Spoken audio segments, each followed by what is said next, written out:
leitura um pouco extensa, Mateus 6, 25, mas ela é importante, irmãos. Por isso, digo a vocês, não se preocupem com a sua vida, quanto ao que irão comer ou beber, nem com o corpo, quanto ao que irão vestir. Não é a vida mais que o alimento, e não é o corpo mais do que as roupas? Observem as aves do céu, que não semeiam, não colhem, nem ajuntam em celeiros.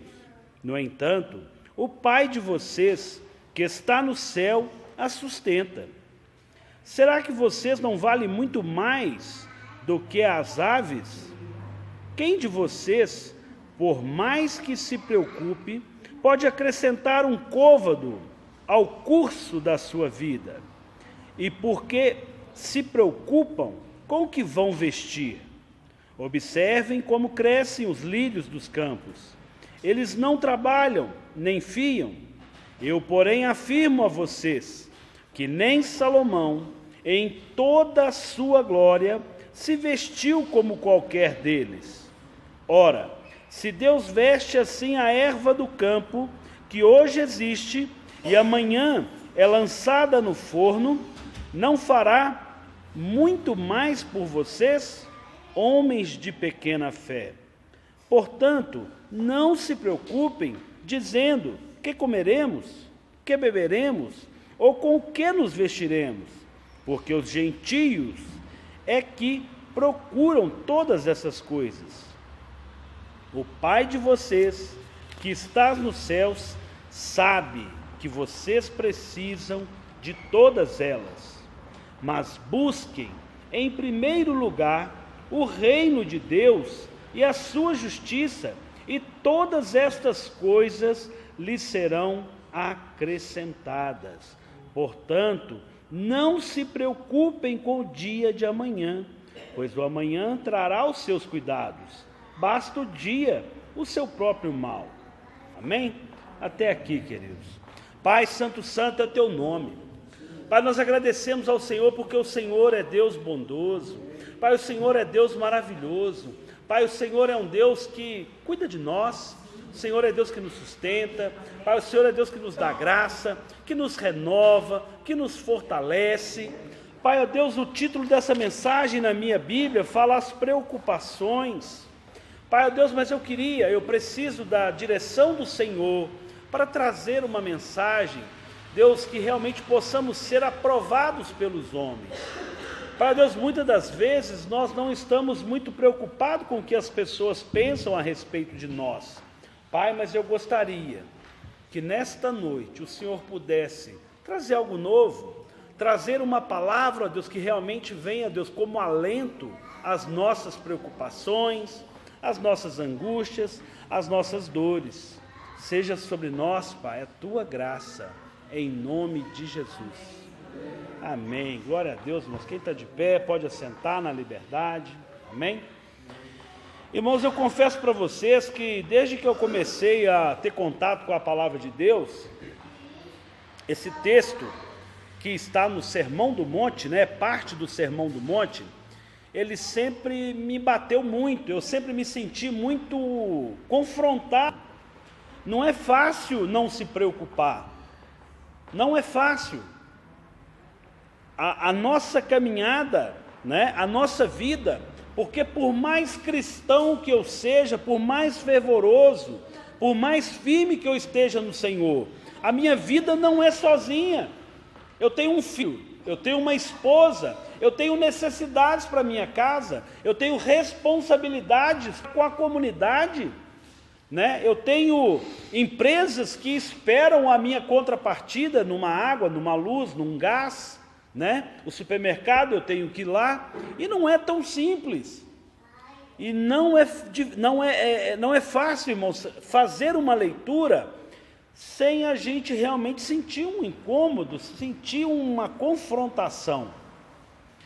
E eu queria tentar, com muita graça, favor, direção do Senhor, eu queria elencar alguns pontos que muitas das vezes a gente lê o texto, mas nós não observamos ou não valorizamos o que de mais importante nós temos nesse texto. E às vezes nós vivemos atribulados, fazemos uma leitura superficial. A palavra nos fala aqui no Sermão do Monte, né, alguns pontos. Não se preocupe, não se preocupe. Mas ela fala uma outra condição. Ei, observe. Observe o lírio dos campos. Observe. E a verdade da palavra é que a gente tem vivido muito, não estou aqui julgando, queridos, eu digo de uma forma geral, nós vivemos os nossos dias numa condição de não observar. Muitas das vezes nós não observamos aquilo que Deus já fez na nossa vida, nós não observamos aquilo que Deus já tem feito na nossa igreja com os nossos irmãos, nós não observamos o tão grande favor e misericórdia que nós já colhemos de Deus. E a palavra nos fala, nós precisamos trazer à memória aquilo que nos traz esperança, aquilo que nos dá esperança. Nós precisamos realmente fazer essa leitura da palavra para que realmente a gente consiga se pontuar para que tenhamos paz, refrigério. Isso de uma forma geral, mas caminhando no texto, nós precisamos observar uma coisa. O pai de vocês, no verso 26, veja que o escritor aqui de Mateus, ele nos fala uma condição. Ei, o pai de vocês. Ele está falando de quem? Do papai do céu. Há um Deus. Opa, não esqueça, nós temos um pai. Temos um pai.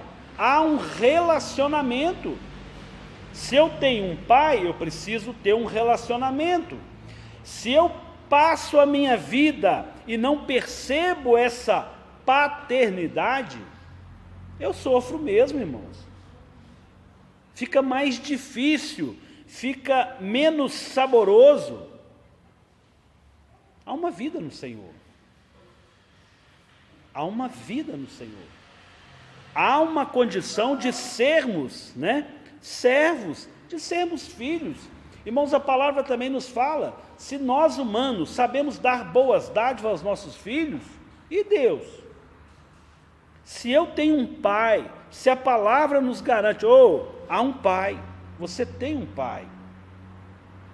Eu não sei qual é a experiência paterna de cada um. Meu pai é uma bênção. Meu pai, paterno, meu pai biológico, uma bênção, presente de Deus na minha vida.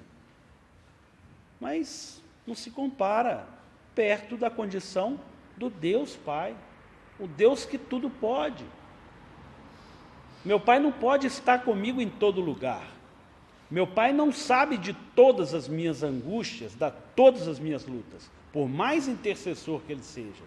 Mas há um Deus Pai que cuida de nós, que espera de nós um relacionamento, algo mais profundo.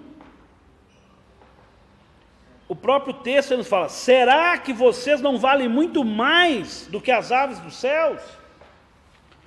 Se o texto está falando, observem, será que nós estamos observando que nós temos um pai e que há uma condição, um outro nível de relacionamento do Senhor para conosco? Obrigado. Há um outro nível de relacionamento, entre as aves do céu e o próprio Deus, entre nós e Deus. Nós precisamos trazer à nossa mente essas coisas. Temos um valor especial. E aí a gente vai no versículo 30. Ora, se Deus veste assim as ervas dos campos, que hoje existe e amanhã é lançado no forno, não fará muito mais por vocês? Eu preciso observar, Deus fará muito mais para nós outros. Deus quer fazer muito mais para nós outros. Há um Deus que é Pai e quer fazer. Ei, homem de pequena fé. Nós precisamos trazer isso à nossa memória, e o verso 31 fala de novo: portanto, não se preocupem. Não fica aí dizendo que beberemos, que comeremos, que vestiremos. Para de murmurar. É o que o autor está falando. E aí ele traz uma dura realidade, uma coisa que nos impacta. Deixa eu falar para vocês. O texto está dizendo, verso 32, porque os gentios, os não crentes, aqueles que não têm a Deus, eles é que procuram essas coisas, eles é que preocupam com essas coisas. Eles preocupam. Poxa, mas a gente fica preocupado também. A palavra me fala que eu sou um homem de pequena fé e que eu me torno gentil quando eu fico preocupado, procurando essas coisas, ou me consumindo, perdendo a minha saúde por essa condição. E aí o próprio versículo 32 fala: o Pai de vocês, o Pai de vocês, que está no céu, sabe que vocês precisam de todas elas. Você pode respirar? Seu Pai, nosso Pai, sabe aquilo que nós precisamos. Não vai faltar. Você pode repetir? Não vai faltar. Não vai faltar. Não vai faltar, irmãos. Nós precisamos tomar posse. Nós temos um Pai que é de sobremodo excelente, um Pai que é zeloso, um Pai que sabe todas as necessidades. Precisamos entender essa condição. E aqui os mas, porém, na Bíblia, irmãos, domingo passado eu ministrei sobre porém, e hoje eu vou usar um mas busquem em primeiro lugar o reino de Deus e a sua justiça. Por que eu tenho que buscar primeiro o reino de Deus e a sua justiça? Para que tudo isso aqui seja verdade, para que de fato Deus venha de encontro às minhas necessidades, para que de fato eu seja vestido, eu seja saciado, eu seja contemplado naquilo que o Senhor sabe que eu preciso, há uma condição que o Senhor nos apresenta: busquem em primeiro o reino de Deus. Mas eu tenho um problema, eu estou desempregado, eu estou. Busquem em primeiro o reino de Deus. Talvez Deus está nos parando por uma condição de voltarmos e termos realmente tempo de qualidade com Deus. Temos um tempo com o Senhor de crescimento, de maturidade. Às vezes a vida vem acontecendo com tanta velocidade e a gente não para de fato exercermos aquilo que o Senhor nos espera. Mas eu estou enfermo. O Senhor vai de encontro às nossas necessidades. Veja que o texto é muito claro: o Pai de vocês, que está no céu, sabe que vocês precisam de todas as coisas, de todas essas coisas, de todas elas. Irmãos, Deus é Pai, Ele zela pela palavra, Ele faz cumprir isso aqui. Ele tem prazer em fazer a palavra tornar verdade na nossa vida. Nós precisamos voltar para a palavra, irmos na palavra, nos alimentarmos da palavra, nos apegar à palavra. Busquem em primeiro lugar o reino de Deus e a sua justiça. É interessante que o texto fala de buscar o reino de Deus e a sua justiça. São duas coisas. Duas coisas. O que é reino? Buscar o reino de Deus. O que é buscar o reino de Deus? O que é viver o reino de Deus? Irmãos, eu estava fazendo um curso lá com o pastor Zezinho, já deve ter um mês mais ou menos, se o tempo não me engana, lá em Belo Horizonte. Foi eu, Zé Maria, mamãe, que eu me recorde. E lá nós falamos um pouco daquilo que é tribos e aquilo que é reino. Existe tribos e existe reinos. O povo de Deus foi formado por tribos. E as tribos se juntam e formam o reino. As tribos de Judá, Benjamim, Efraim, Zacá, Manassés, Dan, Rúben, as 12 tribos se juntam e formam um reino. Isso, o que eu preciso trazer para a minha vida? Para eu viver, de fato, buscar o reino de Deus, não tem como eu ser crente em casa. Eu não formo reino estando na minha tribo. O meu caminhar com Deus não forma reino. Buscar o reino é ajuntar, é agrupar, é estarmos juntos, é caminharmos juntos. Isso é o reino de Deus. Deus trabalha, opera nessa condição. E quando Deus fala de unidade, Deus fala de sermos mais de um, onde estiver 2 ou 3. Um não dá. Reunidos em meu nome, e ali eu estou no meio deles. Então Deus não tem uma condição, o próprio Deus é 3. Há uma condição de eu e você permanecer, buscar unidade, caminharmos juntos, trazermos pessoas para fazer parte desse reino. Querido, você sabe para quê que as tribos se juntam? Sempre na história, lá no Antigo Testamento, quando você vê que as tribos se juntaram, eram para ter comunhão, para celebrar, ou era para fazer guerra contra uma outra nação pagã. Nós precisamos entender uma verdade para a nossa vida, nós precisamos nos arregimentar, enquanto tribos, formarmos os nossos reino, igreja, não é placa Moriá, fortalecermos o Senhor, sermos um reino, ter uma visão maior, algo que transpassa 4 paredes. Essa é a palavra, essa é a mensagem, eu entender, viver essa unidade no Senhor.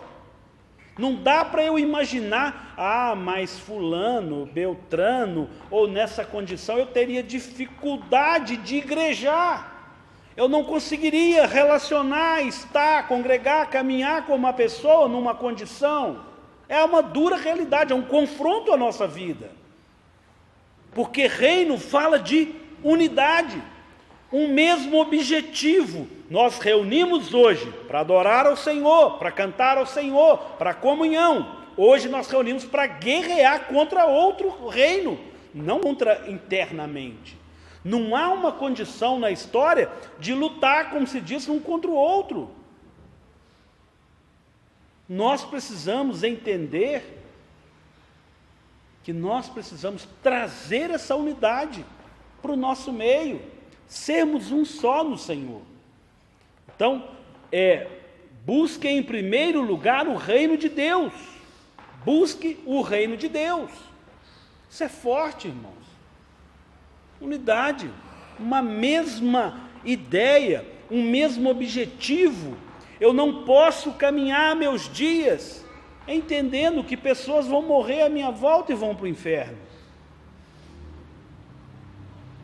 Eu preciso mudar de mente. Paulo fala, renovai a nossa mente. Mateus 12, 25, a palavra nos fala que um reino dividido não subsistirá. Um reino, quando está dividido, ele desmorona. Se nós não trabalharmos, sermos um no Senhor, sermos uma unidade, de fato reino, iremos desmoronar. Isso é forte. Romanos 14, 17, quem quiser abrir, porque o reino de Deus não é comida nem bebida, mas justiça, paz e alegria no Espírito Santo. Aquele que deste modo serve a Cristo é agradável a Deus e aprovado pelas pessoas. Aqui tem algo nesse texto que é o que eu queria compartilhar, é o que eu queria que pudesse gerar no nosso interior uma condição de, no Espírito, sermos alegres e termos paz. Porque na minha carne, eu tenho pessoas que eu não gosto, tem pessoas que eu não me dou bem, tem pessoas que eu não tenho facilidade de amar, de receber, de abraçar. Mas no Espírito Santo, eu consigo viver a paz e a alegria. Veja que há uma condição de sermos agradável a Deus e sermos aprovados pelas pessoas. Que eu estou nem aí porque os outros pensam que vai falar de mim? Não importa o que vão pensar de mim, estou nem aí, eu quero é Deus. Não, está errado esse cântico. Eu preciso realmente ter uma caminhada no Espírito Santo, viver em paz, ser alegre no Espírito. Eu preciso olhar para o reino, me alegrar. As pessoas estão sendo salvas. Há uma unidade. Eu posso ter até algumas diferenças, mas o Senhor é maior. Se eu começo a entender isso, irmão, se a minha vida não for agradável a Deus, se o meu Deus não é algo que as pessoas veem em mim e tenham prazer, e tenham objetivo de receber, de ser, ninguém vai ser recebido. Nós fomos na Igreja Batista Central falarmos a respeito do DNA, que é o modelo celular da Igreja Batista Central. Algo apaixonante. Não pelo modelo, não pelas pessoas, mas pela condição de realmente buscar cumprir aquilo que realmente o Senhor espera de nós. Dar fruto, dar muito fruto. Mas o que isso tem a ver comigo? Queridos, lá nós ouvimos uma coisa que me foi estranha a primeira vez que eu ouvi. Eu preciso ganhar uma pessoa, antes de ganhar ela para Cristo, ganhar ela para mim. Na hora que eu ouvi aquilo, não, você vai ganhar a pessoa primeiro para você. Você não ganha para Cristo, você ganha para você. E aí depois que você ganha a pessoa para você, você ganha para a célula. Depois que você ganha a pessoa para a célula, você ganha ela para Jesus. Depois que você ganha ela para Jesus, você ganha ela para a igreja, para o reino. E eu achei isso assim meio estranho.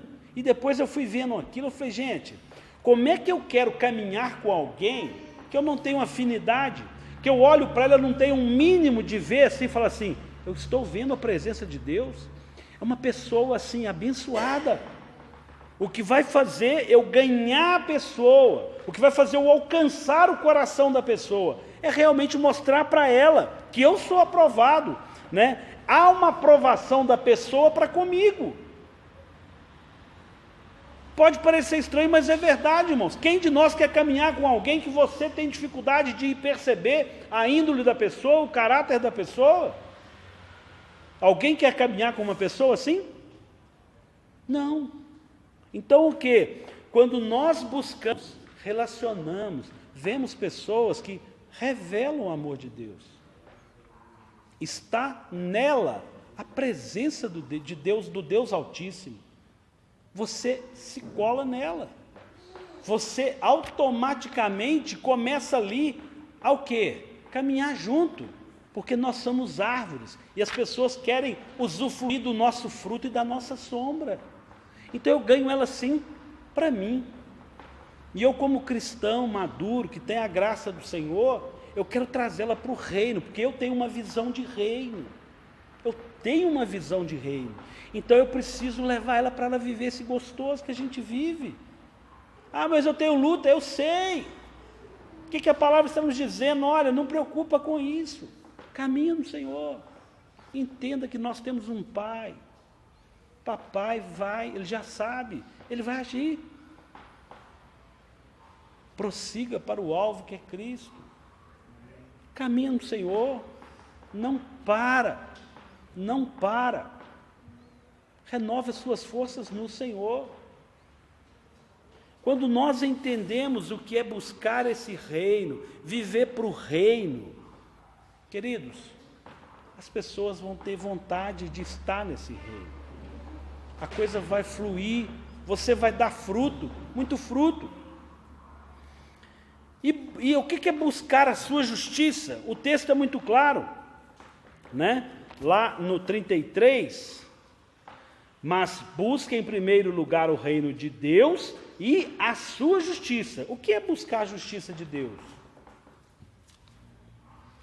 A palavra nos fala, buscar a justiça é morrer para o pecado.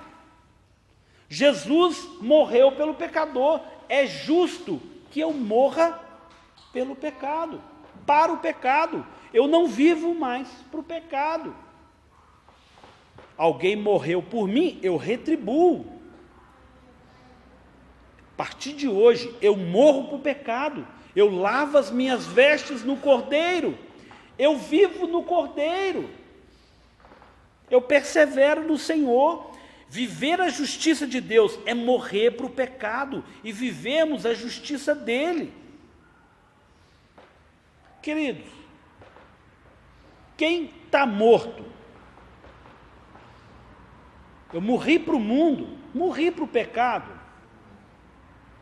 Não tem doença, não tem necessidade de roupa, não tem outras necessidades, porque a minha cabeça não consegue perceber essas necessidades, porque de fato eu morri. É algo muito profundo e espiritual. Eu preciso dar um passo para trás do meu dia a dia, da minha correria, dos nossos cansaços, dos nossos afazeres, e lembrar que Deus é Espírito. E o Espírito de Deus que habita em nós, vivifica o nosso espírito, para que nós sejamos um com o Senhor, para que de fato eu perceba esse Deus que quer relacionar, que quer falar conosco, que quer chegar e botar cada um de nós no colo e falar assim: filhinho, compartilha aqui com o papai, o que está doendo? Compartilha, fala. Deus tem prazer em nos ouvir, irmão. Deus tem prazer em nos ouvir. Se eu percebo um pai e eu vivo esse relacionamento, coisas maravilhosas irão acontecer. 1 Pedro 2,14. 1 Pedro 2,24, perdão. Carregando ele mesmo em seu corpo, sobre o madeiro, os nossos pecados, para que nós, mortos para os pecados, vivamos para a justiça. Pelas feridas dele, nós somos sarados. De novo, carregando ele, Jesus, em seu corpo, no madeiro, os nossos pecados. Se ele levou os meus pecados, se ele fez algo por mim, eu posso fazer algo para ele? Eu posso, já que eu ia para o inferno, minha vida já não tinha jeito, e o Senhor nos deu um renovo, uma nova vida. Eu posso viver para ele? Viver de uma tal condição que nada mais importe para nós? Abrir mão de muito do nosso eu. Eu preciso pegar o meu eu, botar um D nele, um S no final, para que ele seja Deus. Carregando ele mesmo.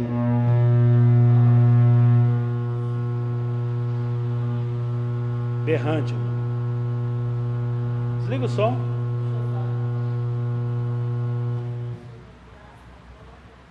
Aleluia. Estava bom escuro, irmãos? Queridos, carregando Ele mesmo em seu corpo, sobre o madeiro, os nossos pecados, para que nós, mortos para o pecado, ou seja, eu tenho que estar morto para o pecado, eu preciso estar morto para o pecado, vivamos para a sua justiça. Veja que o outro texto falava, da condição de não preocupar, observar, e depois ele fala, mas busquem primeiro o reino de Deus. E agora o texto vai nos falar, vivamos para a sua justiça, ok? Então, ou seja, ele fez, agora eu faço, vivendo nele. Ah, mas se ele não fizer, ele é Deus. Ele é Deus, irmãos. Ele é Deus. Deus quer fazer. Deus quer agir. Agora, há uma condição de vivermos para a justiça. Pelas feridas dele, vocês foram sarados. Há uma promessa, nós fomos sarados. Nós fomos sarados. Ah, mas eu estou doente. Irmão, recebe a bênção. Viva no reino, viva para o reino, receba a bênção do Senhor. Receba essa bênção. Nós precisamos viver para Ele, porque dele e por Ele são todas as coisas. Nós precisamos buscar o reino e a sua justiça, porque as outras coisas serão acrescentadas.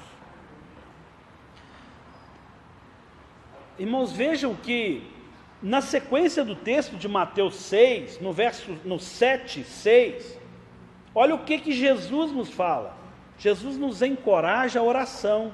Eu falei agora que Jesus quer falar, relacionar conosco, nos botar no colo e nos ouvir.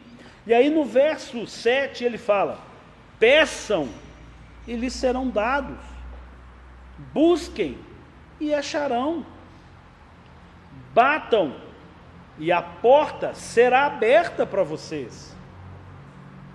Pois todo que pede recebe, todo que busca encontra. E a quem bate a porta será aberta. Ou quem de vocês, se o filho lhe pedir um pão, não lhe dará uma pedra? Ou se pedir um peixe, não lhe dará uma cobra? Ora, se vocês, que são maus, sabem dar coisas boas aos seus filhos, quanto mais o papai de vocês, que está nos céus, para as coisas boas aos que lhe pedirem. Qual que é a distância daqui onde eu estou em Deus? Quem sabe me falar? Qual a distância? Nenhuma. Nenhuma. No mundo espiritual não há distância. Não há distância. Basta uma palavra e Ele ouve. Basta um dos nossos gestos e Ele está vendo. Os olhos do Senhor estão postos em todo lugar. Todo lugar. Nada passa despercebido. Ele sabe tudo aquilo que precisamos. Tudo que precisamos. Alisson, mas eu já falei, eu já chorei, já fui para o pó. Tem uma coisa que chama Cronos, que eu e você estamos presos. Deus não. Queridos, Moisés foi um grande homem de Deus. Grande homem de Deus. Na nossa aula segunda-feira, estava ouvindo o pastor Zezinho falando do prejuízo que Moisés deu para Deus. Foram 40 anos de deserto. Depois de 40 anos com o povo, tirando o povo do Egito. 80 anos investido na vida dele. Para e pensa. Ele não fez tanta coisa, mas trabalhou.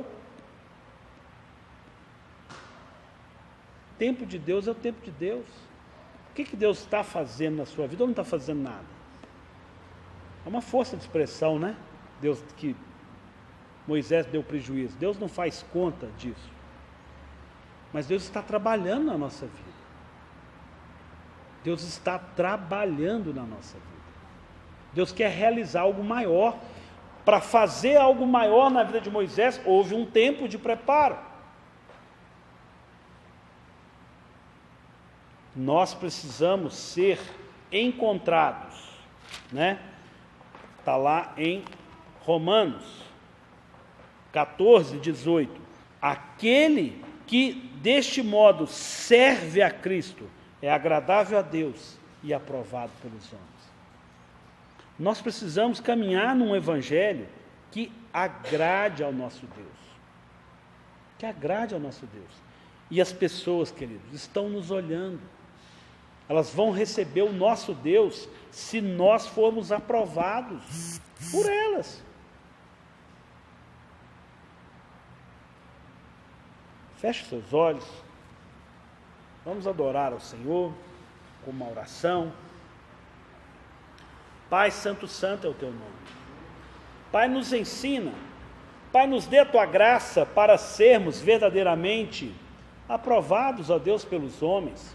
Pai, o Senhor, quando caminhou, começando ali o seu ministério, o Senhor nos chamou a sermos pescadores de homens.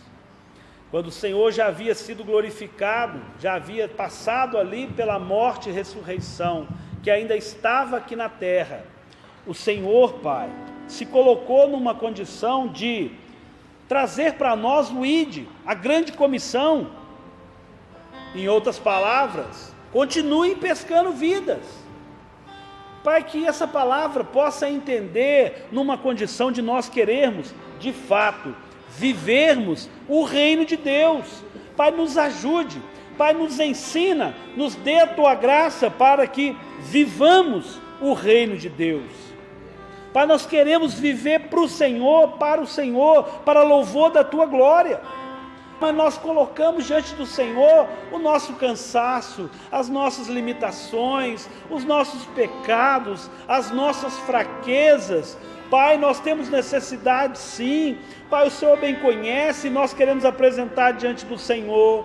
Pai, mas Abba, Pai, Paizinho, nós sabemos que o Senhor é Deus grandão, que o Senhor é Deus poderoso, e o Senhor quer fazer, e o Senhor está fazendo, e o Senhor faz nova todas as coisas. É o Senhor é quem vem com o bálsamo de Gileade no nosso coração, é o Senhor que vem e traz refrigério, alento para a nossa vida. Pai, nós queremos essa noite experimentar algo mais do Senhor, algo mais no Senhor. Oh Pai, queremos perceber, receber o colo do Senhor, o alento do Senhor. Pai, nos prepara para que possamos, ó Pai, sermos renovados, transformados e estarmos caminhando num só coração, num só ideal, num só propósito, num só objetivo, de viver para a Tua justiça, para a Tua glória, contemplando o Teu reino, vivendo o Teu reino. Pai, nós queremos como reino nos alegrar, ó Pai, celebrar, fazermos festa, adorar ao Senhor. Seja o Senhor sobre nós, seja a graça, seja a misericórdia do Senhor. Ó Pai, Deus, nós apresentamos diante do Senhor as nossas lutas. Pai, mas levanta uma igreja forte. Pai, levanta aqui guerreiros, restaura o Teu povo, restaura o Teu povo, restaura o Teu povo, restaura as nossas vidas, ó Pai. É o que eu te peço, Pai, no nome de Jesus, Pai. Aleluia, Senhor.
Senhor, santo, santo é o teu nome, Pai.